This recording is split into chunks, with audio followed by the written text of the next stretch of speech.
Selamat datang kembali di channel kami. Kali ini kita akan membahas kisah heroik tentang tokoh pejuang Islam Salahuddin Al-Ayyubi yang legendaris dalam penyebaran Islam. Namun sebelumnya, jangan lupa dukung terus channel ini, dengan like, subscribe, komen dan tekan lonceng, agar kamu tidak ketinggalan video kami selanjutnya.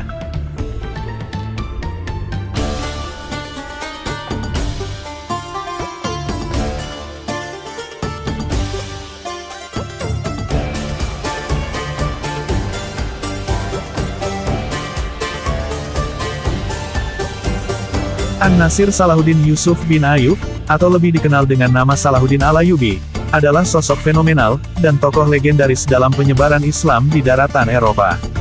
Dia adalah khilafah pertama dinasti Ayyubiyah, seorang ulama, Sultan Mesir ternama yang juga seorang jenderal, dan pejuang Islam asal Kurdi, yang lahir di Benteng Tikrit, sebelah utara Irak, tahun 532 Hijriah, atau tahun 1137 Masehi.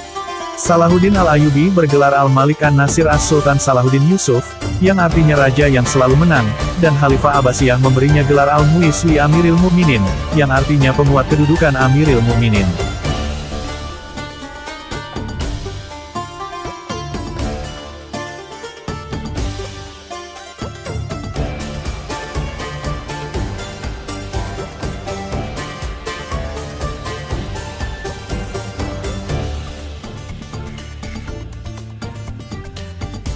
Salahuddin terkenal di dunia karena kepemimpinannya, strategi militer, dan sifatnya yang kesatria juga adil pada saat berperang. Di Eropa, orang-orang mengenalnya sebagai Saladin, dia menjadi contoh terkenal dari prinsip-prinsip kesopanan.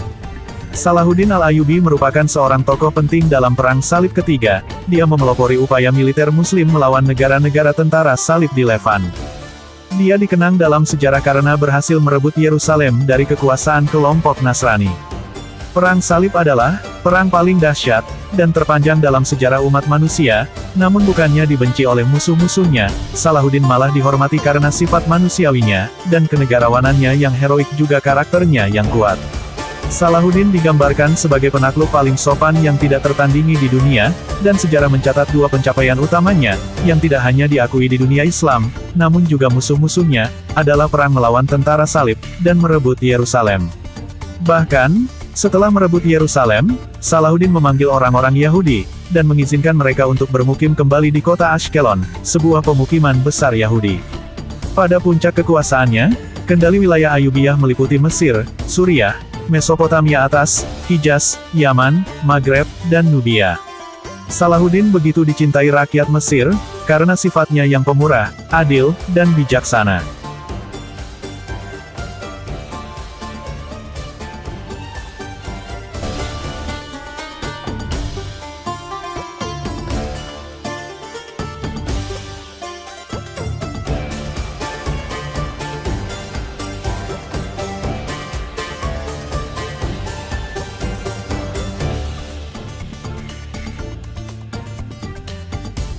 Pada sekitar tahun 1270, seorang penulis sejarah, Jan der Enickel menceritakan Salahuddin sebagai orang yang saleh, dan bijak terhadap keragaman agama. Durante degli Alighieri, seorang penyair besar Italia dari abad pertengahan akhir, menyebut Salahuddin sebagai salah satu orang non-Kristen yang berbudi luhur. Seorang penyair terkenal Walter von der Vogelweide bahkan mendesak Raja Jerman Philip dari Swabia untuk menjadi lebih seperti Salahuddin, yang percaya bahwa tangan seorang raja harus memiliki lubang agar emas dapat jatuh. Terlepas dari perbedaan keyakinan, Salahuddin dihormati oleh para penguasa Kristen, terutama Raja Inggris, Richard I. Richard pernah memuji Salahuddin sebagai pangeran yang hebat, mengatakan bahwa Salahuddin, tanpa diragukan lagi, adalah pemimpin terbesar dan terkuat di dunia Islam.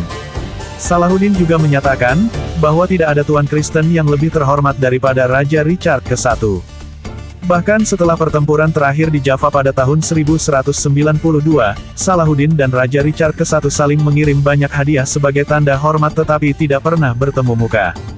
Salahuddin Al-Ayyubi meninggal karena demam pada tanggal 4 Maret tahun 1193, di usia 57 tahun.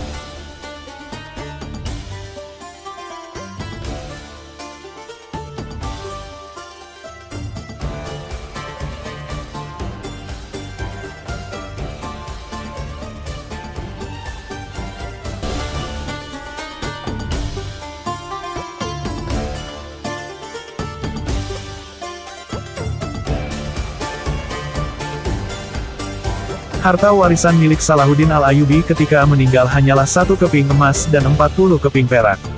Seluruh kekayaannya yang besar di masa hidupnya, telah dia berikan kepada rakyatnya yang miskin. Ia dimakamkan di sebuah bangunan luas dan megah yang berada di taman di luar Masjid Umayyah di Damaskus, Suriah. Awalnya makam itu adalah bagian dari kompleks yang juga termasuk sebuah sekolah, Madrasah Al-Aziziyah. 7 abad kemudian, Kaisar Wilhelm II dari Jerman menyumbangkan sarkofagus, sebuah wadah pemakaman yang umumnya terbuat dari batu, sebuah marmer baru ke makam Salahuddin. Namun, sarkofagus asli tidak diganti, hingga memiliki 2 sarkofagus, marmer diletakkan di samping, dan yang kayu asli, menutupi makam Salahuddin.